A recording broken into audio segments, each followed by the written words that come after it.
like to welcome you to another edition of the Columbus Report. I'm very fortunate to have with me tonight at the round table from the 28th District, Representative Jonathan Deaver. How are you? I'm great. How are you? I'm great. Thank you for having me back. Not a problem. We've got some catching up to do. A little bit. A little bit's changed since the summer. It has, and that's a good thing, because that means progress is happening at the State House. Yes, sir. So that's a good thing.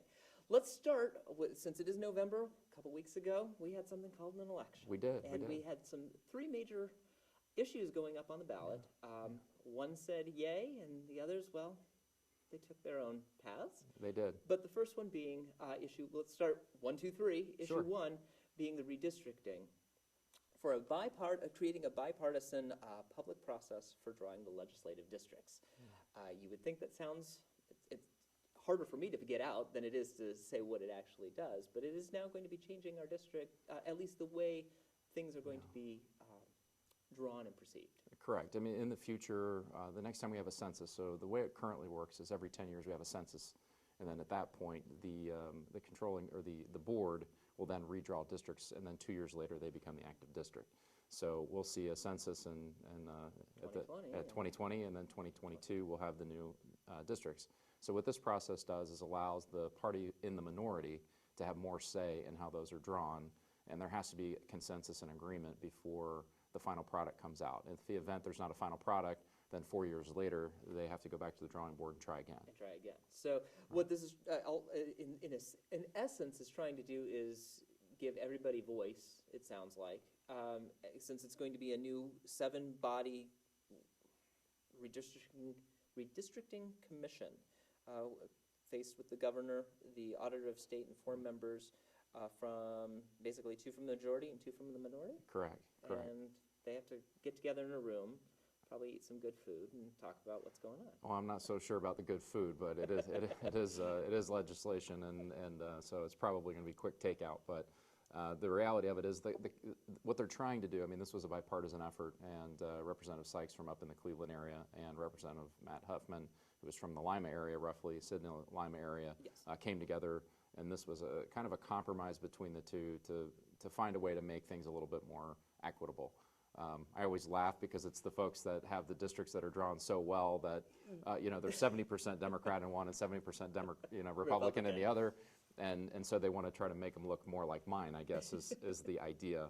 And the thought process is that it forces people to get along a little bit better, come to the table on issues, and work with folks.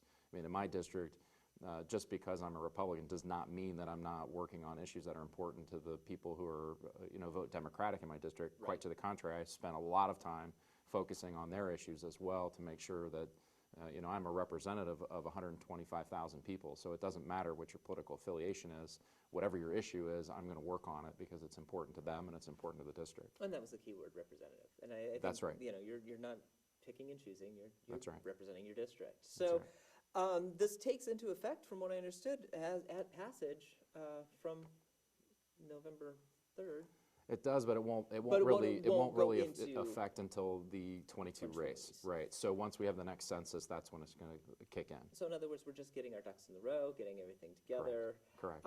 Obviously, the older process of redistricting was, well, just crazy. Well, it was kind of the thing that, to the victor go the spoils. Correct. So, and in Ohio, when you look at when we've had the redistricting, it's not always been one side lopsided. It's never been that way. We're a purple state, and we change.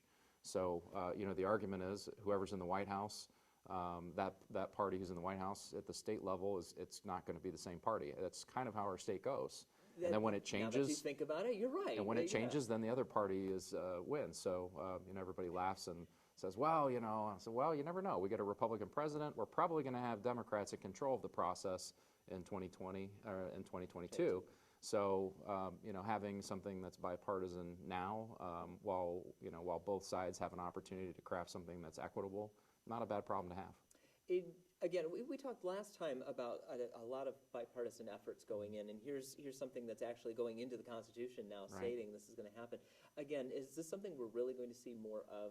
A lot of this handshaking across the aisles. I won't say the elimination of the looking at the R or the D, but at least looking at it as you just said, as being representatives or being senators on the floor. I think the culture in Columbus is not the same culture that you see in DC. You know, quite frankly, you guys make a living off of finding stories and finding things that are interesting that provide you the opportunity in the medium to have these types of facilities, right? So that's revenue and those types of things, and that's perfectly fine.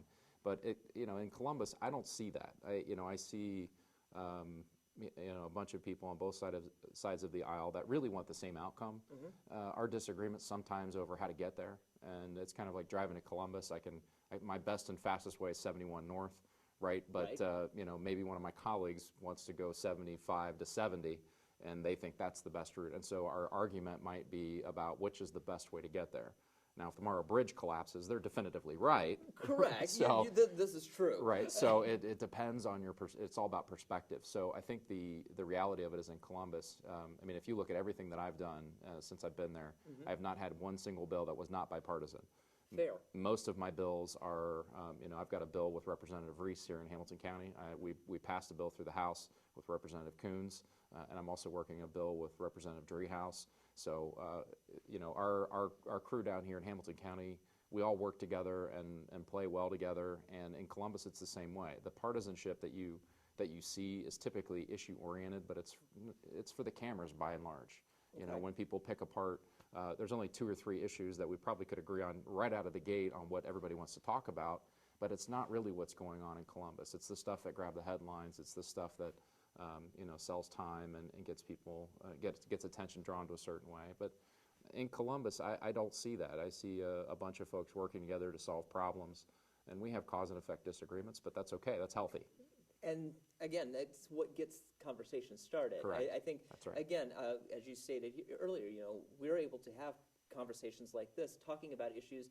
Yes, we're talking about issue 1 through 3 here, and that's typical discussion points for all of the channels that we do, but we also get into the nooks and crannies of issues that may not get the big headlines, but at least are making efforts and changes within the state. So we're here to help as much as we can, as much as you guys try to help us in your district.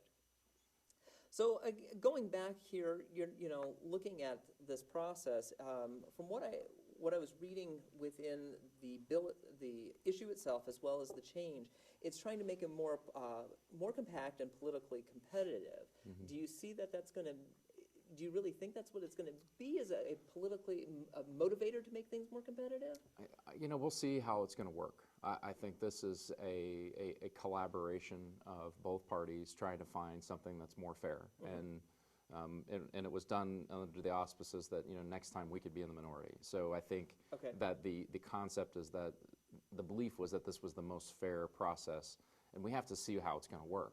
I mean, it's an idea, and it's been presented. The voters accepted the idea, so now we actually have to see how the rubber meets the road. We don't know yet. So the hope is that the outcome will be what we want it to be. But a lot of times when you have an idea and you put you put truth to it and put some facts to it, you may have to make an adjustment. It may work exactly the way we intended, and then again, it may have an unintended consequence. But we know for certain that the voters are unhappy with the current situation. They don't like it. Quite frankly, this issue has been one that's pervaded our discussion, our political conversation since the founding of our state. You know, and gerrymandering, as the common term of art, has been around since the dawn of our republic. And every cycle, every time they do a redistrict, this is always a conversation that's been going on for hundreds of years. So I think being responsive to it and having a lot of input from the constituents of the various districts has been very helpful. So we'll see if you know, the result is more districts like mine, or whether it makes it or keeps the status quo. Don't know. But there are certain parts of the state that there's very little you can do just because of the demographics. I mean, the city of Cincinnati is probably going to be leaning Democratic indefinitely, and there's no way you can change that unless you start moving people around. So you can't draw the city of Cincinnati as one district because it takes 3 representatives to cover it because there's such a huge population.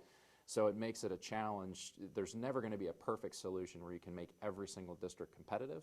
But I think by and large, if the legislature is more reflective of its citizenry, that's the objective. And I think that makes more sense as opposed to the competitive portion to it. I think, again, giving that reflection of where they are as opposed to because again, competitive makes it sound like you're just fighting it all out and nothing getting Right, accomplished, right. just about a bunch of arguing.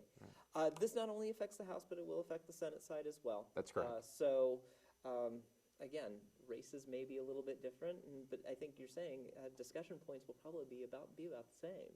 Yeah, and by the time they put this into place, you know, the folks that were in my class will be term limited out, so you'll be looking at a whole new class of folks Sure. coming in, and it will change the dynamic of some races. So, you know, the 28th has always been one that's been in flux, and This is it's true. a very competitive race. It requires a lot of work, more so than probably a lot of other House races across the state.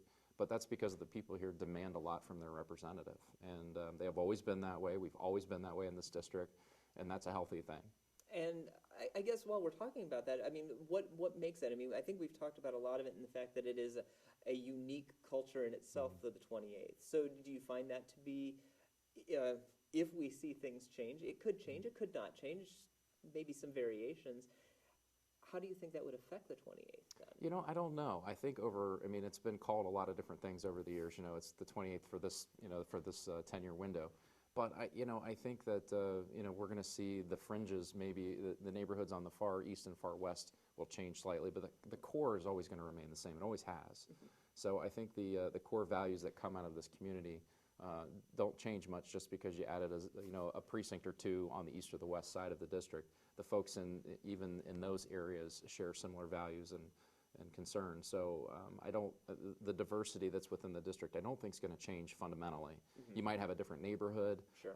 But you're not going to have a fundamental shift in how they think and the types of things they want the representative to do. Or how it's going to be affected if you making True. change. That's true. We'll see. We'll see. That's right.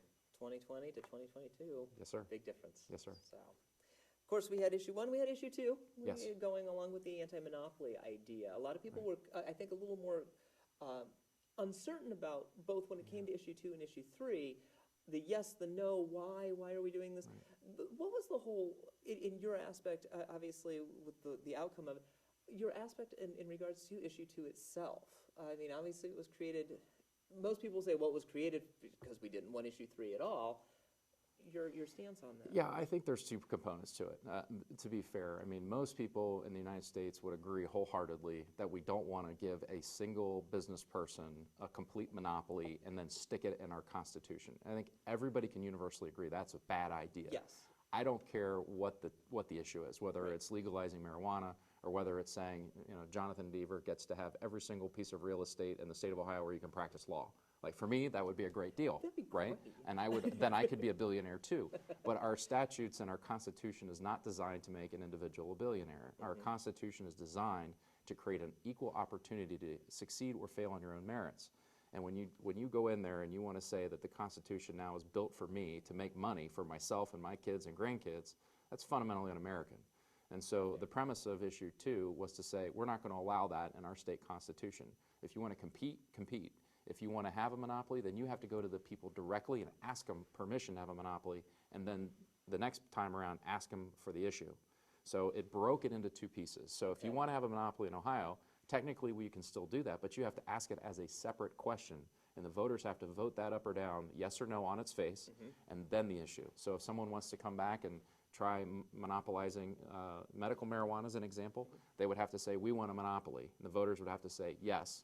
Then they would put the other initiative on the ballot. So it would be 2 questions. So that's why, when issue 3 was proposed, that's why they went with the idea of proposing it as a monopoly for the legalization of marijuana. Correct. Okay. Yeah. I think that, and again, I think that was a lot of confusion when it came, and again, for those who were reading the issues, to try to understand it, because one could say, well, yes, you're right, a monopoly is wrong. You shouldn't. Right. The idea was in a free market, we're supposed to have the competition to be able to choose what we were supposed to have. But then you go and you see that next issue, issue 3, going, well, it's saying a monopoly. Well, you just told me you don't want one, but yet now you're telling me you are going to be one. And I think that was the big confusion with all of it, regardless of where you stand on either issue. Right. And I agree with you, but the issue of legalization of marijuana is is a conversation that we're still having in the legislature. The speaker has. It was one that did not stop, obviously, after. No, I mean, and we're actually going to be looking at that from the medicinal side, in the next month to 2 months to try to find a way as a legislature to deal with the issue. I think it's a heck of a lot better that we act and respond rather than allowing some interest group to do it. So we're looking at the medical marijuana issue right now. The speaker, I mean, I'm sure you've seen the headlines where the speaker has indicated that he's going to be meeting with the caucus when we go back for our next voting day. We'll have a meeting to discuss how we want to move forward on that issue.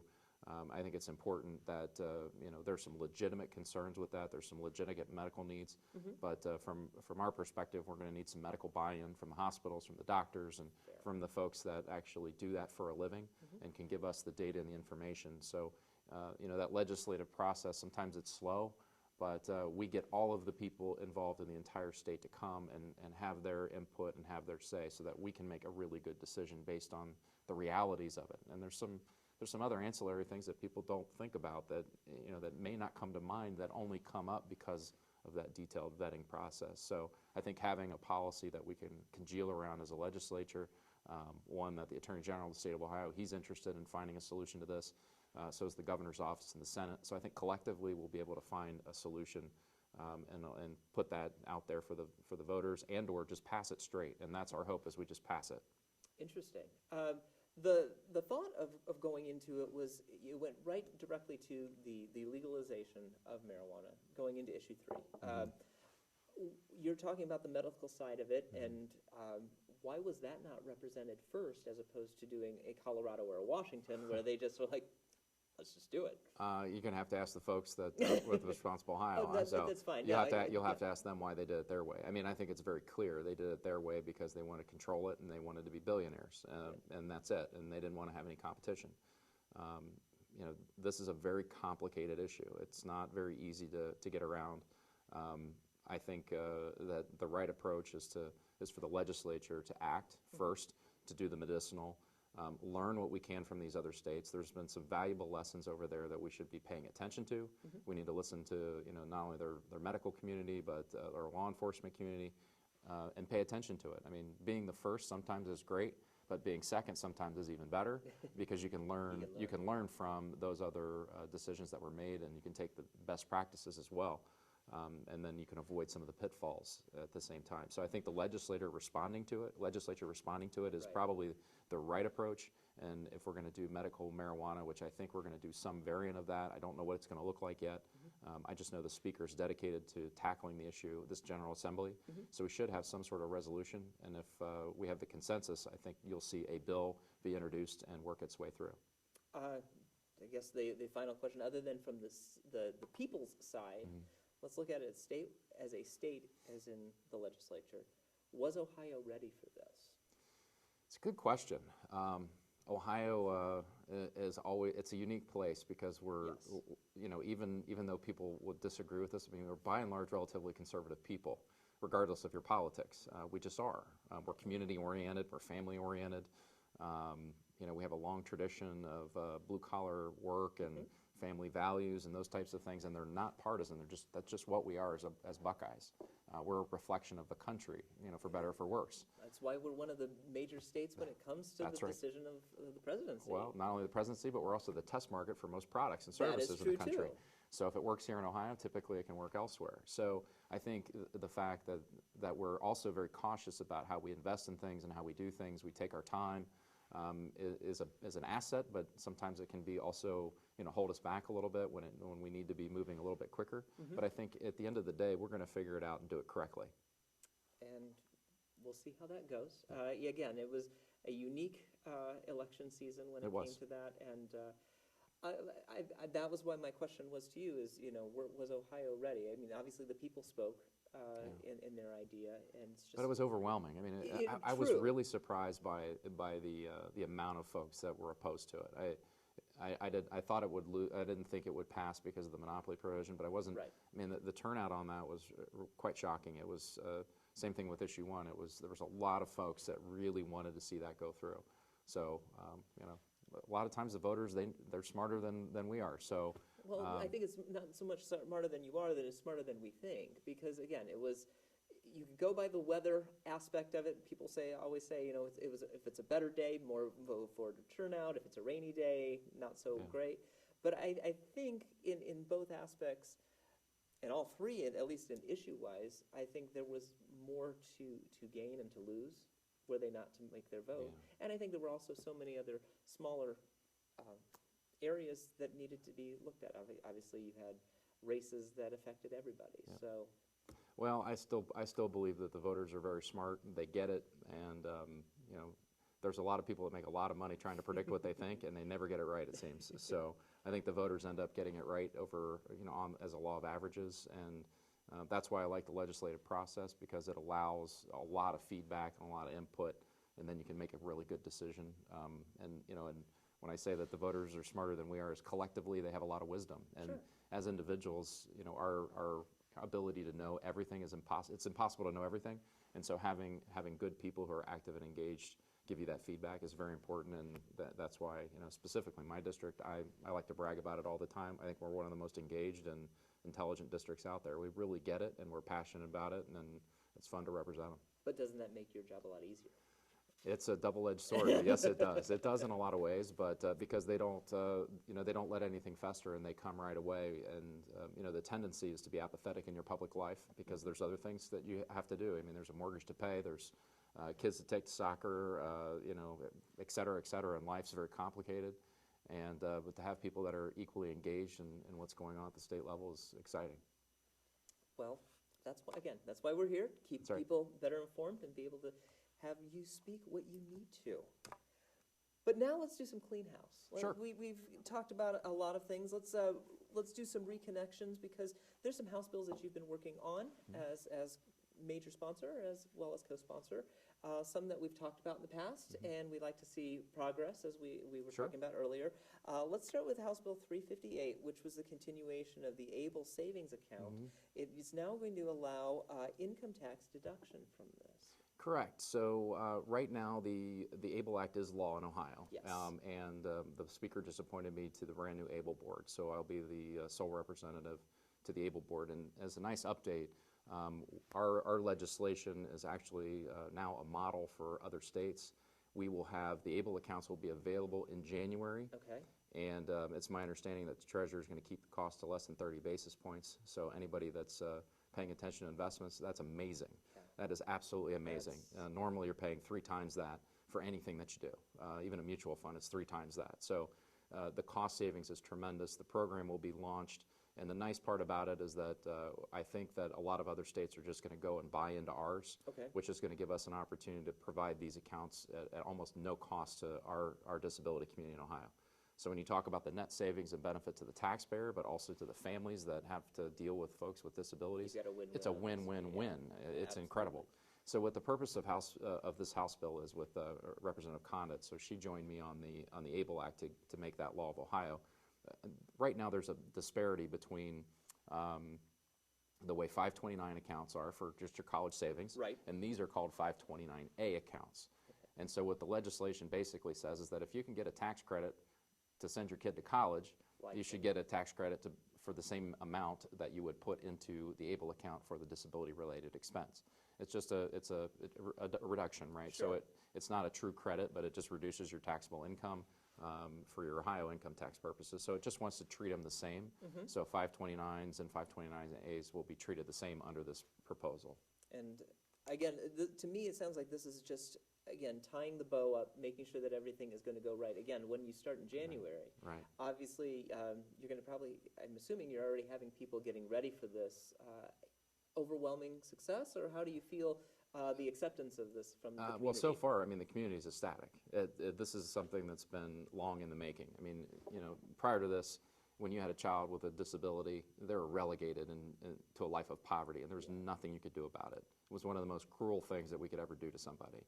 And our federal policy was that if you have a disability, you're going to be below the poverty line forever, and you can never have anything and never become anything. What a terrible policy. The fact that our country even allowed that to get into place is almost embarrassing.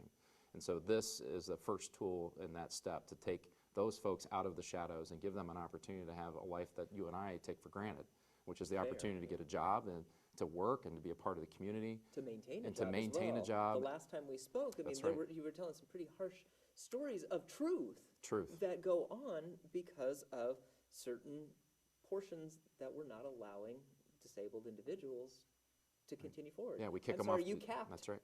Thank you very much. If we capped in everything, I mean, we would not be having a lot of the things that we're used to. So no, to be able to go ahead and allow for wonderful things like this to happen.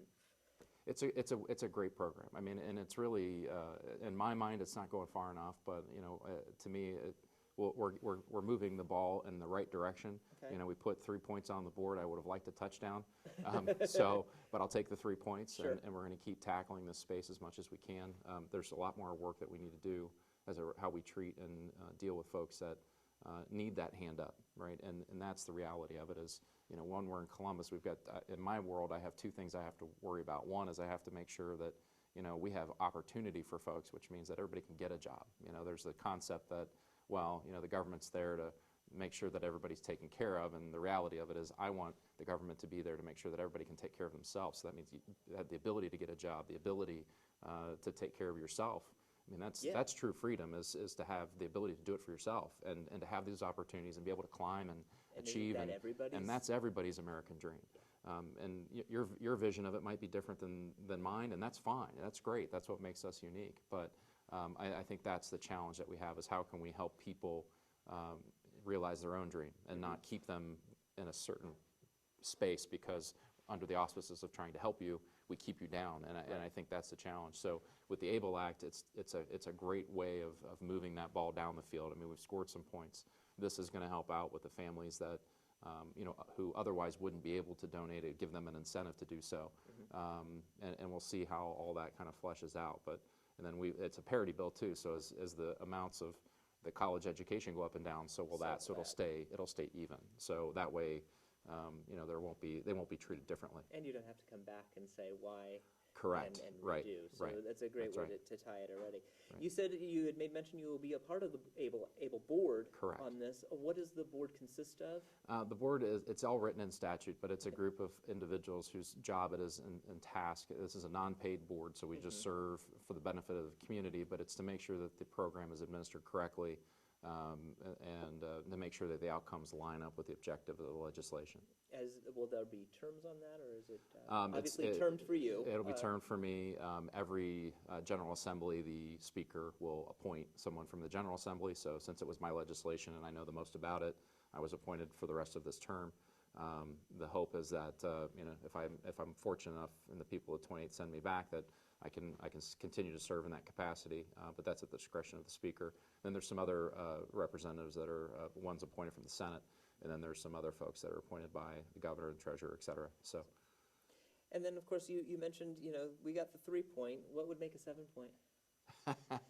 Well, I think if we could I extend. guess basically what we're looking at is Sure. what do you want to do? Sure. further past I January? think, you know, in this space, I mean, part of it too is we have to look at how we're administering, you know, our vocational training, our job outlook, and how we're tying those things together and getting people to phase out of assistance. I think there's a huge problem between when someone gets into the system because they actually truly need some help and getting them out. It allows you to get to a certain point, and then you're stuck there. It's kind of, the analogy is, I don't know if you've ever been to the Chesapeake and you went crabbing, you know. No, unfortunately not. But Well, if you get a 5-gallon, I'm hungry now. if you get, yeah, they're delicious. But if you get a 5-gallon bucket and you put one crab in it, he'll climb up and jump out. If you put 2 crabs in there, they'll stay in there because they keep pulling each other back in the bucket. You can fill that bucket all the way to absolutely to the top, and not a single crab will get out. But if you put one in there, he'll fly out every single time. And so our policy has always been similar to that, right? Is that if you can clean out the bucket, you can climb up and out and get out. But we create this system where we treat each other like a bunch of crabs, and we're just holding each other inside the bucket, and no one can ever get out and never can get out. And so that's kind of the objective. And as we're working through and traveling the state and learning about how these policies affect people in different areas based on their socioeconomic status or their geography or their job training, whatever it is, we're trying to find a way to clean that bucket out so people have a chance to climb up and out and move on. And part of our policy just keeps you there. I mean, you can't break free. The minute you make an extra 50 cents, then you lose your child care. And then, of course, you can't afford to do anything. You can't pay your rent. You know, and then so it's like we have to find a way to allow people to pancake their job skills to get up and out. And until we can do that successfully, we're gonna have the same institutional problems. So I think part of it is we have to change the culture of what you know, our social safety net is, and the purpose of it's a safety net. It's not a gill net. No. And so, but we treat it like a gill net. Once we got you in there, you're trapped and you can't get out and you suffocate. And so we have to treat it like a safety net. So not only does it catches you, but then it gives you an opportunity to get out and climb back up to the trapeze and be As I successful. say, it does that bounce. It's Correct. allowing for that, That's right. the opportunity. That's right. And you may fall again, but you know what? That's right. You can That's you right. can climb up and That's do right. it again. And I think that's the key, is that right now the safety net has become a gill net unintentionally. And so we need to transform it back to what it was supposed to be, is the opportunity to give you that bounce back up and out. So. Well, at least we will see how things go in January to see the next steps. Again, it's really exciting to hear that legislation that is meant to help people are actually helping the people that need it most, and I think that's great. At the same time, we were just talking about, the last time we were here, we were talking about an unfortunate event that happened at UC and the tragedy that happened there, which helps, from what I'm gathering, helps spur House Bill 380, which was a firearm-related policy for officers involved in firearm-related shooting. I mean, I know I'm kind of glossing that over. You can probably tell it better Sure. than I can. Where are we on this? Because it is definitely something that we look at. Great question. So part of this policy, the first draft of this bill was back in February, so the first week of February. And the purpose of this is to deal with the officer-involved death. So when there's a circumstance where an officer has to draw his firearm and pulls the trigger and someone dies, under current law, the local law enforcement agency investigates it, and they do their own thing. Right. And so a lot of the communities that have been affected by this, specifically in Hamilton County, not only in my district, but going south into Representative Reese's district is where most of this is kind of spilled over and a lot of the angst has come from, is that there's a lot of distrust, and historically so, because they viewed it as though, well, the officer is investigating his friend. And so he's not going to always be wanting to do the right thing. Now, I don't believe that, and I think that the officers are trying to do the right thing even when a colleague has done something wrong. I'm not going to go there. I think what's important, though, is that we provide the transparency and the accountability during that process, so that the public has trust. And part of this, too, is also protecting property rights and saving other people's lives and also police officers' lives. As we've seen around the country, some of this anger leads to other folks looking out and trying to find an officer to take their life. And so what this policy does is very, very simple, is that it says there's two parts to it. One is the transparency on the criminal investigation. So it says, fine, if it's CPD, you can continue to be the lead investigator, but we're going to bring in another 2 sets of eyes. So you're going to have an additional 4 eyeballs that are going to watch you while you do your investigation. And these will be people who will be certified to do these type of homicide investigations with the requisite experience, that will be there to work alongside the locals, and they will file their report as well with the prosecuting attorney. Very, very simple. Just provide some outside look at that process. That's it. Has this been done in other places other than Ohio? I mean, this sounds like something that has gone on in the past, obviously, with what we've seen historically. Right. Now, we kind of modeled the legislation off of the collaborative agreement that Cincinnati already currently has with the community, and also a hybrid off of Wisconsin. So Wisconsin has a statewide policy. Theirs is slightly different because they have a statewide bureaucracy which composes of academics and professors and different types of folks on that board, and they review everything. Very complicated, and something that I don't think would work in Ohio. We're a little bit different here. And the collaborative agreement that Cincinnati came up with its communities works very well. Okay. And so the idea was, that doesn't cost the taxpayer any money, but the outcome is great. So let's take something that's cost effective or cost neutral with good outcome and see if we can model that. And so we kind of modeled it off of that with a little extra piece. So the other part with the UC thing that seemed to work very well was the willingness of the prosecuting attorney to come out and say, I'm going to disclose the information to the community and to the family. And so the legislation also requires that if they do not charge the individual with a crime, and or the grand jury does not say, we're going to give you a bill to take to arrest the officer, then within 72 hours, the prosecuting attorney has to release the information that is already subject to disclosure under current law. So there are certain things you don't disclose. You don't disclose the witness's phone number and name and address and those types of things, yeah. and, as you understand in the media. But when you do a public records request, whatever information you now can get as a member of the media, you'll be able to get directly without having to do the request. So it will be released within a 72-hour window. So those two pieces, very small lifts, but it gives the opportunity for the law enforcement community, the prosecuting attorney, to let the public know what's going to happen and when to expect the release, but also give the families some confidence that there's going to be an investigation that's not tainted, where you're going to have some outside view on that process. Now, I'm not making an assumption or accusing anybody of any wrongdoing, because I don't think that's the purpose.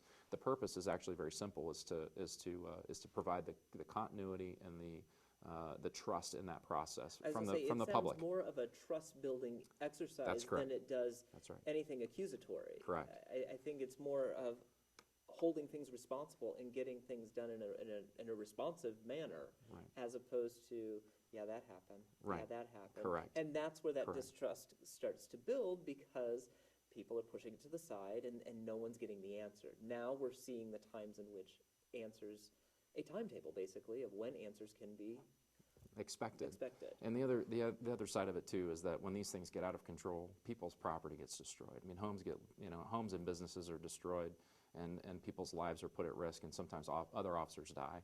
And from my perspective, anything that we can do to help the community and keep that continuity,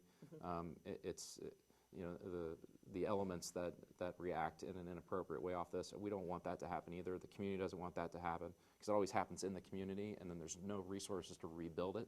So part of this is making sure that law enforcement is safe, that the communities are safe, and that the people have trust in the process and trust in the outcome, and that there is a timeline for disclosure, so everybody knows what to expect and when to expect it.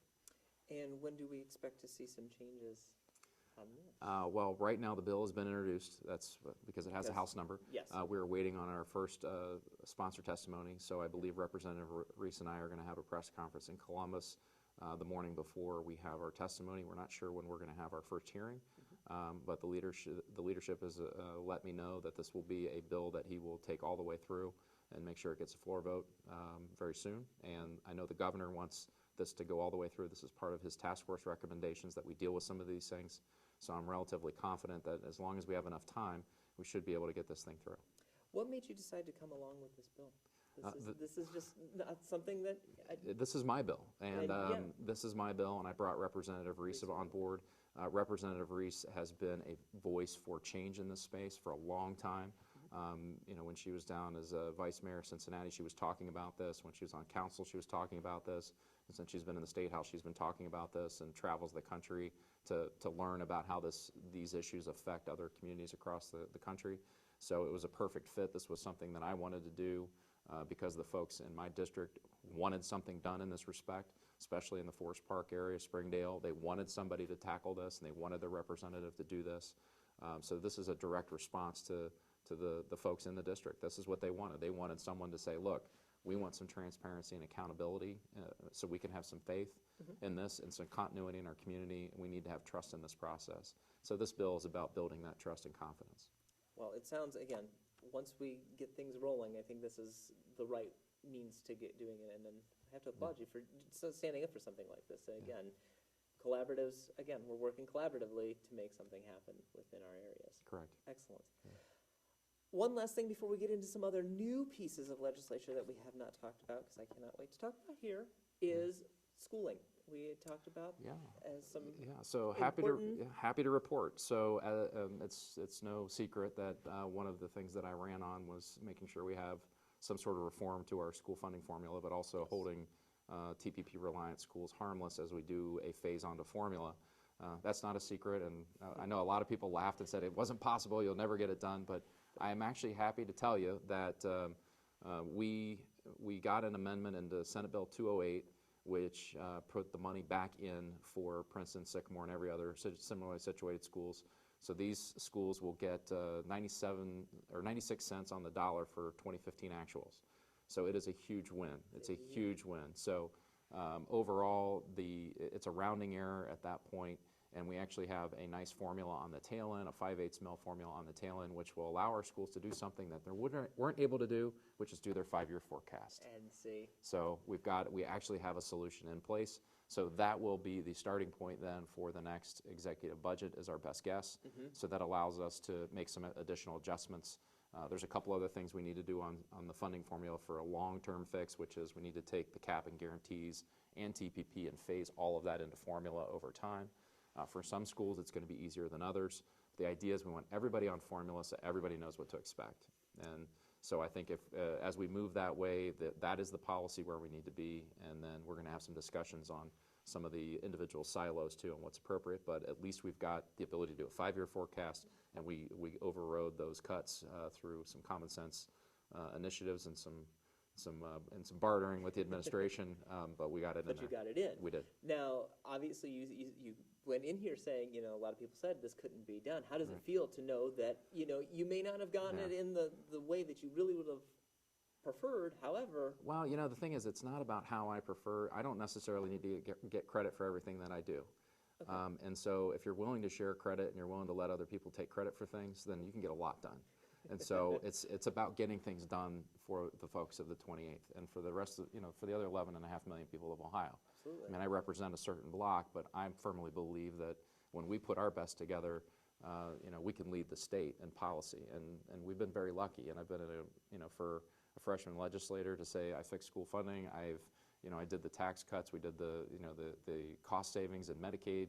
To do the ABLE Act, to do all these things that I campaigned on, and they're all done. And I still have 20 others that are in the hopper that we're still working on to get done, but the big 5 that I said I wanted to tackle, they're done, and it's only been 10 months. I was going to say, in freshman year. Right, in freshman year. So I'm really ecstatic. I mean, I can't even tell you how excited I am that I've got all that done, and that I still have a lot more things that are in the hopper that, we're going to work through these. So the police shooting was another one of my top priority bills, so it just took that long to get everybody on board with a policy. So we'll see what happens. Well, again, you're not all you, as you said. It is a collaborative effort. That's right. But it is the idea that, as we said at the beginning of this, it's about a collaborative change that we're seeing at the State House level that makes positive change throughout the entire state. Yeah, and it's really exciting to be a part of. Well, one of the last bills we need to touch on is Sure. 303, which was the Dollar Deed Act, I guess you could call it. For those who are unfamiliar with it, it's going to help homeowners. That's right. Thankfully, in That's right. this a really tough time that we've got. Yeah. Dollar is an acronym. We were just talking about acronyms and things That's like right. that earlier today. What was your initiative here? And where, obviously, you are working with Representative McCauley. Right. Over. This is actually a bill that came out of my practice. So Okay, so about 2004 or 5, somewhere in that time frame, right before TARP, these kinds of things we could get away with and we could do because the Uniform Commercial Code allowed us to be really hyper creative in solving mortgage problems. It was the banks, as long as it made sense to them, it made dollars, and if it made dollars, it made sense, and they would do it. Post-TARP, the regulations just got incredibly difficult and burdensome, and then with Dodd-Frank, it made it even harder. And so the flexibility at the local level to take care of problems is almost non-existent. And so when you want to try to think outside the box, you can't. You have to fit within a perfect box, within $1, right? And if your income to debt ratio is $1 off, you get nothing, and you get no relief or help.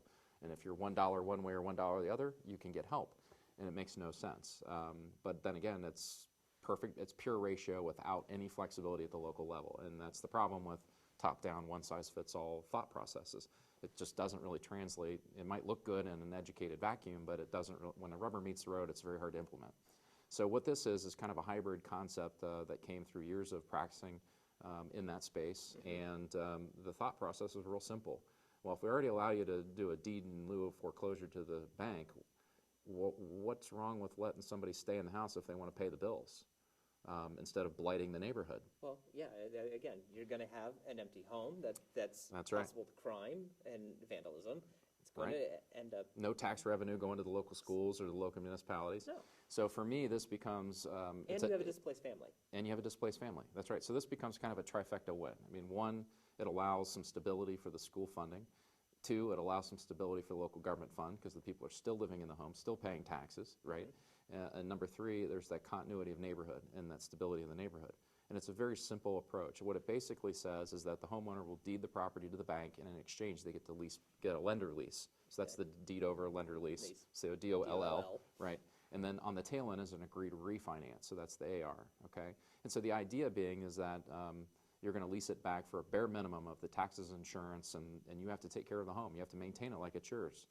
And in exchange, you get to stay there for a duration of time, which will allow you to rebuild your credit so you can qualify to either take that mortgage back over and get back on track with a brand new promissory note, and or refinance and buy the house out clean under a new mortgage and note. So it gives you that time. Now, the lenders then don't have any responsibilities for the Landlord-Tenant Act because they're exempt under this law, with the exception that they can evict you real quick in 30 days if you don't make a payment. So it's in everybody's best interest to do it right. And it also allows the lender to maintain the lien position. So if there's a bunch of liens behind it, and maybe the condition is you got to pay these liens off first, you know, it might be the condition, let the parties figure it out and let them negotiate it. But it gives an opportunity for specifically the neighborhoods that are affected economically on these situations to keep some continuity there. And in some parts, right within a mile here, there's streets where there's 1 in 5, 1 in 4 homes are empty. And this would be a program that would be really geared at targeting those neighborhoods, because once the bank gets to a certain point, they just don't stop, they don't finish the case out, or they can't sell them. And a lot of times they sit vacant and people know it. And that's right. And the copper gets taken out, and they become hotbeds of crime and drug trafficking and all of those other issues that we can avoid with something very simple, which is allowing someone to stay there and pay their bills. And the idea of it becoming more of that, a lease-lend kind of thing, as most people would probably look at it the same way, or almost a rent-to-own kind of thing, but to get it back. Do you not think that helps instill a bit more confidence in, like, yes, we understand you've hit a hard time financially. This is a bad time for you and bad time for a lot of people, but we're still giving. It's almost like that second chance. To make things happen. And the thing is, just because you've gone through a hard time, you know, maybe it was your spouse has cancer and you had to take family medical leave, and then, you know, that also means you're going to lose your house now. Maybe it was a temporary job loss. I mean, the idea that you're going to lose your American dream because something bad happened to you, kind of not the right outcome that we want, right? Well, you look for where are those provisions? What's helping protect that dream of mine. Right, and this is a tool, and this is permissive. It's not mandatory. So, for those that think that this would work for them, this is an opportunity for them to, you know, have some continuity in their neighborhood and their American dream, and not displace their kids and keep them in the school system. And there's a lot of wins here for a lot of folks. So, you know, you've been working on this. You're looking to do as you need. You've introduced it. Where are we in the Good question. So we are we're working with the Ohio House Financing Agency right now to make a minor adjustment to the bill. There's some tweaks of the language they'd like to see. We're going to be introducing that as a substitute bill, and we should be getting a vote out of committee soon. So we're really looking forward. Yeah, this looks like something that will go through committee, and hopefully. Depends on. I mean, there's not a lot of session days. I was going to say, we're limited to the amount of time we've got left for 2015. Right, just the amount of the committee times and the amount of times we're there to do votes is a little tight. So hopefully this will have a substitute bill and a vote, and then maybe if we're really, really lucky, it'll go to the floor before the end of the year if we can get it tracked through committee fast enough. Hopefully we can, because we'd hate to come back in 2016 and. Well, we still have some time between January and June, so but I would like to get it passed if we can before that, so that way it has time to work its way through the Senate. Sure, I was going to say, because we do have to go to that side before it does become law. So. That's right. But speaking of time and effort and energy, we've made it to the bottom of our hour. So again, it always goes quick. It does go quick, and that's again, we talked about a lot of great things, recaps and things to look forward to. I always, before we give out the other information to get in contact with you, is there anything that you're looking forward to before the end of the year, because we won't get to see you until the beginning of 2016, that you're looking forward to getting accomplished? Prior to the big thing is that I like to get accomplished is a safe drive down to my sister's for Thanksgiving. So that I think that's the biggest thing on my radar, honestly, from a personal level. I have, you know, it's been about a year since we've been able to go down there and hang out with the family. So we're looking forward to that. But things in Columbus are going along well. Really happy with the progress. There's a lot more to do. And I always encourage people, please reach out. Whatever your issue, whatever your idea is, bring it to us. We're more than willing to vet it, think through it, and like a lot of things, I don't have to take credit for everything, but if I can find a way to help get it done, I'm going to do that. And so I'm just very grateful and humbled that I have this chance. It's been a wonderful experience, and look forward to finishing out the term.